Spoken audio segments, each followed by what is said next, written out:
Ezamba phambili indaba namuhla kwethulo lokugonywa kothisha KWAZULU-NATAL. Kuzobashela abaqashi abadle EKAPOYINANDI kanti kutuswa ezemidlalo ngokwakha umphakathi. Nazi indaba ze1 KZN TV nifundele uphilano akaCEBEKHULU kamzimba umntwana uyakhuleka nina bendlove namandla. Sanibonani. Ngqongqoshe umnyango wezemfundo KwaZulu-Natal ukwazi Mshengu senxusa othisha ukuthi bangayilaleli imbike ngamampunge ngomgomo we-COVID-19. Umshengu usho kanjena kade eselokishini lakwaMashe eThekwini ngesikhathi ke kwethula ngokusemthethweni uhlelo lokugonywa kothisha kulesifundazwe. Luqala ngesasaso uhlelo lokugonywa kothisha ukugomela ukuthithibalisa igciwane i-COVID-19 okuwuhlelo olwethulwe namhlanje kwaMashe Sports Center.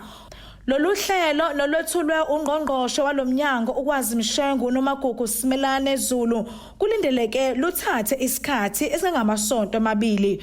Lokhu kulandela isimemezelo sika Enji Motsekga ongqongqoshe wezemfundo ezisekele kuzwelonke asenze ngempela sonto nala aveza khona ukuthi kumele kuphele isikhathi esingamasonto amabili segoma othisha nabasebenzi bomnyango abangu 582,000.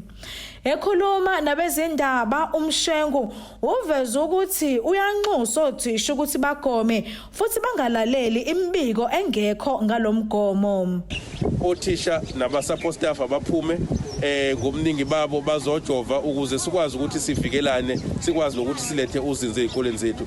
Akukho kufuna abakusabe, siyanxusa ukuthi bangakholelwa kakhulu kuzo zonke lezi izinto ezingalungile okuyishiwo ukuthiwa ze-associated ne-vaccination. Njengothisha okuyabantu abafundisa imiphakathi ne-society yonke, silindele ukuthi kube yibona abahambisa umyalezo oqondile nomyalezo opositive ngokubaluleka kokugomela lesifo esibhekene naso.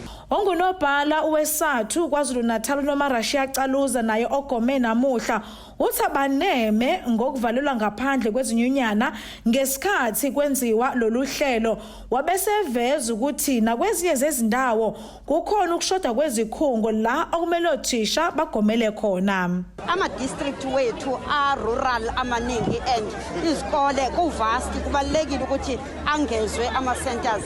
For example, uma ngabe sikhuluma ngemajuba district inama-centers awu-2, eyodwa isemadadeni, eyesibili iseNewcastle edolobheni. Manje kuchaza ukuthi abasebenzi abasuka ko-Utrecht, abasebenzi abasuka ko-Danhauser ekufuneka batravele ukuze bazothola le vaccine. Remember kunama-queues, but okunye okubalulekile uku-understand ukuthi akusiyena wonke umuntu onendlela yakhe ye-transport engasimfikise lapho. So ingako sithi-ke thina okwethu njenge-union ukuthi sibheke ngoba ama-members areportela thina sikwazi ukuthi sibheke ama-gaps bese siyaxoxisana ne-department ukwazi bakutholakala isisombululo. Omunye uwothisha naye ogomile uKhayelihle Hadebe uthi ujabule njengoba esegomile osukwini lwanamhlanje.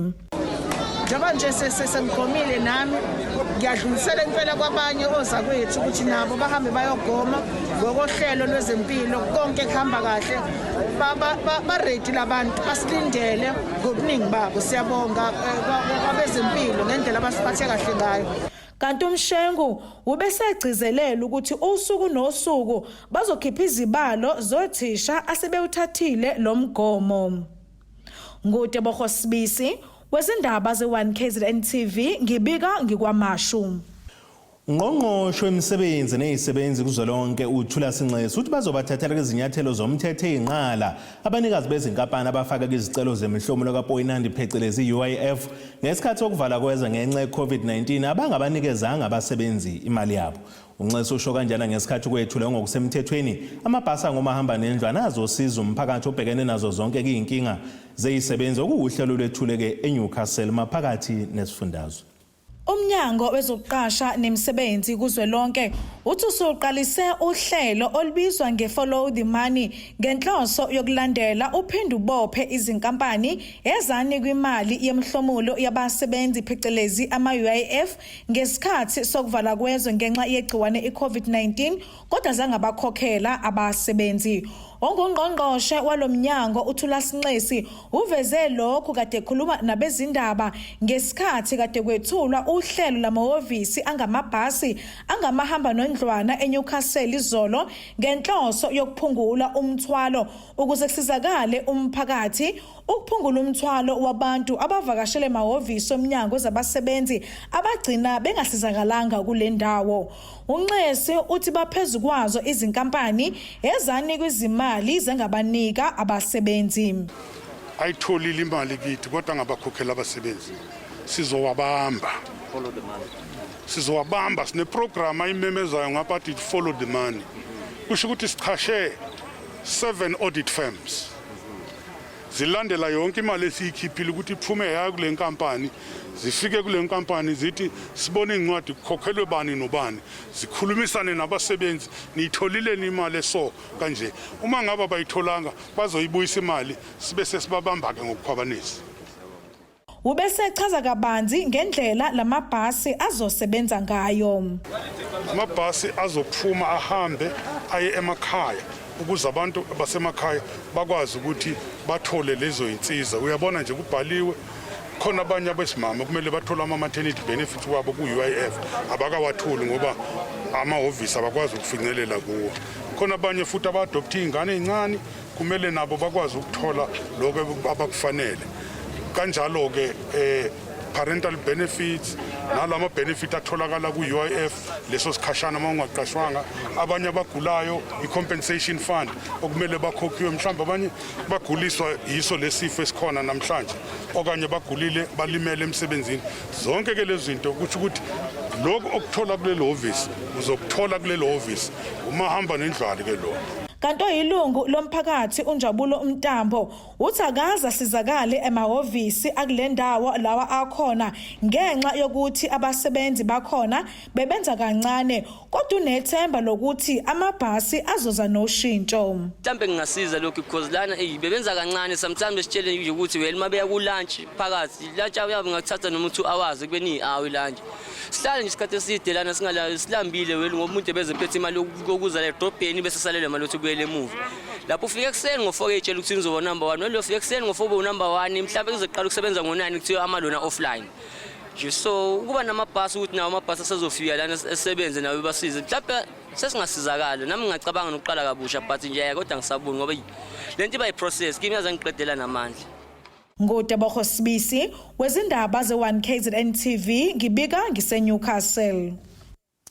Uhlalo wendloboholo bomdabu esifundazweni KwaZulu-NATAL enkosi uphathisizwe Echiliza uthi ezemidlalo zingabambela ukukhulu iqhaza ekutheneke kubumbane umphakathi nasekuqinisekiseni nje ukuthi abantu bazivocavoca ukuze bahlale bewumqemane. Uchiliza ubekhuluma kanjena neziko lezindaba ngesikhathi ke kuqhubeka kumcimbi we-International Yoga eThekwini obuhlelwe ngenhlangano eqhuquzela ukuthula emhlabeni iSivananda World Peace Foundation. Nyaka yonke njalo mhla zingama-21 kuNhlangulana umhlaba wonke usukubungaza usuku le-International Yoga Day. Lusuku lusemqoka kubantu abaphila ngokuzivocavoca mihla namalanga. Abahleli balomcimbi bathi inhloso yayo ukubungaza i-International Yoga Day kusiza ukuqhubeni usuku lokuzivocavoca kana sikuhlaleni uphilile. Inkosi uphathisizwe Echiliza uthi ezemidlalo kumele zibeke iqhulwini ezindaweni ezisemakhaya.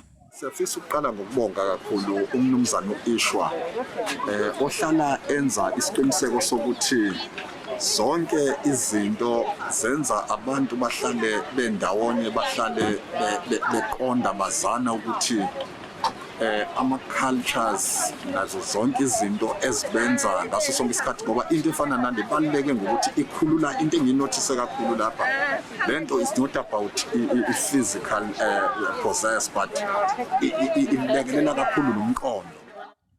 Ngenxa yomkhuhlane we-COVID-19 isibalo sabantu ababeyingxenye ukubungaza usuku lwe-International Yoga Day eThekwini sehlisiwe. Ifiso sami sokuba lapha kakhulu uqinisekisa ukuthi singenza kanjani ukuthatha iprogram enjenganale iye ey'ndaweni ezisemakhaya ngoba mawufika hayi ngoba bengayisupport abayazi akukho la ikwazi ukuthathwa khona isondezwe lapha kubantu emahholo emakhaya abantu ke bakubona ukubaluleka kokuthi izinto ezifana nalezi ziyakwazi ukulekelela nje umzimba zilekelela ingqondo. Ezindabeni ze1KZN TV kubi kunwabiswa kaDlamini eThekwini. Meya kamasipala uMhlathuze enyakatho KwaZulu-NATAL uMdu Mhlongo uthi linganisela ngaphezulu kwezigidi ezili-100 zamarandi imali echithwe ngumasipala uqinisekisa ukuthi ukwakhiwa kwesimumathi-manzi esikhulukazi endaweni yasemacekane ngasempangeni kuhamba kahle ngaphandle kwehibe. Ekhuluma neziko lezindaba uNjomane ngemuva kokuvakashela lesi sikhungo ngaphansi kohlelo kuyisihlola umehluko uthi sekuzoba ngumlando ukwesoleka kwamanzi kule ndawo njengoba lesi simumathi-manzi sizohlinzeka zonke indawo zomphakathi ngamanzi kule ndawo. Imeya uMasipala uMhlathuze enyakatho nesifundazwe KwaZulu-NATAL uMduduze Mhlongo izoloke wethule ukuphothulwa kokwakhiwa kwenqalasizinda yamanzi okuyi-reservoir endaweni yasemacekane ezokwazi-ke ukuhlinzeka umphakathi owakhele lezi zindawo. Lesi simumatha amanzi sikwazi-ke ukumumatha amanzi angu-3 million wamaliters kanti-ke lesi sakhiwo sidle ngaphezu kwekhulu lezigidi zamarandi. Kuzokhumbuleka-ke ukuthi-ke uMhlathuze wathola amawadi amathathu amasha ngemuva kokuthi-ke kuhlukaniswe omasipala kabusha ephuma-ke kumasipala wasentambanana osewavalwa. La mawadi-ke ayesalele emumva ngenqalasizinda yamanzi. Lawo mawadi afika nezingqinamba eziningi ikakhulukazi ekuthenini bona inqalasizinda yokulethwa kwamanzi yayikade ingekho. Ingakho-ke umasipala wathatha isinqumo sokuthi uinveste imali ekuyothi mayisi yonke ithi nje ukuba ngaphezulu kwekhulu lezigidi ekufakeni inqalasizinda endaweni eyaziwa njengentambanana kodwa esiyaba ngaphansi kwemhlathuze. uMhlongo uthi bayazigqaja ukuthi le project yaqalwa yaphela ngesikhathi futhi-ke umphakathi yibona ohlomulile kule project yamanzi.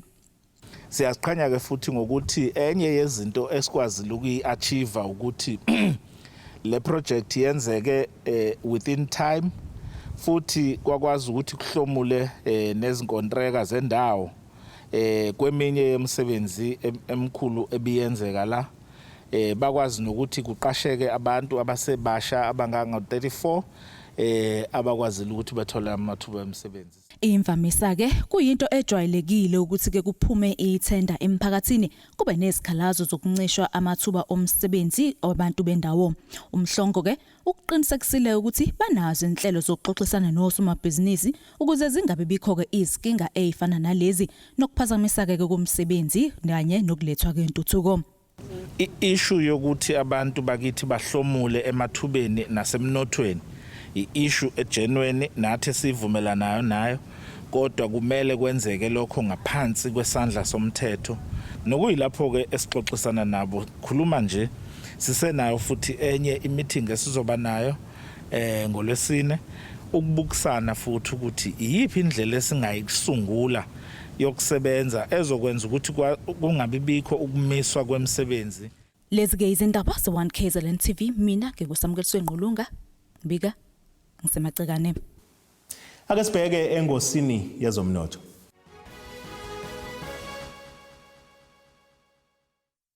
Iranda kuleli bizo 14 rand 26 cents kuyidola laseMelika bengu 19 rand 88 cents kupondo waseBrithani bengu 17 rand 1 cents kueuro yase-Europe. Intengo yegolide yona $1,780 45 cents ounce kuthi intango kawelo ngahluziwe bengu $74 81 cents umphongolo. Ake sibheke engosini yezemidlalo. Iqembu leKhukhune United nokusenombango ukuthi-ke ngakube lizonyukela yini esigabeni se-DStv Premiership liseyinhlelweni zokusayinisa kumdlalo wakwagijima ku-Orlando Pirates uThabo Rahale. I-United okungakacaci ukuthi izonyukela yini lesi sigaba njengoba kunecala elisenkantolo elifakwe eRoyal AM izama ukuqinisa isikwadi sayo kwazise kulo mdlalo obegijima kuMarumo Gallants ufuna amaqembu amaningi okuhlanganisa noSuthu AmaZulu FC azobeke egijima ku-CAF Champions League ngesizini ezayo. Ake sibheke naso isimo sezulu esingalindele kosukwini la kusasa.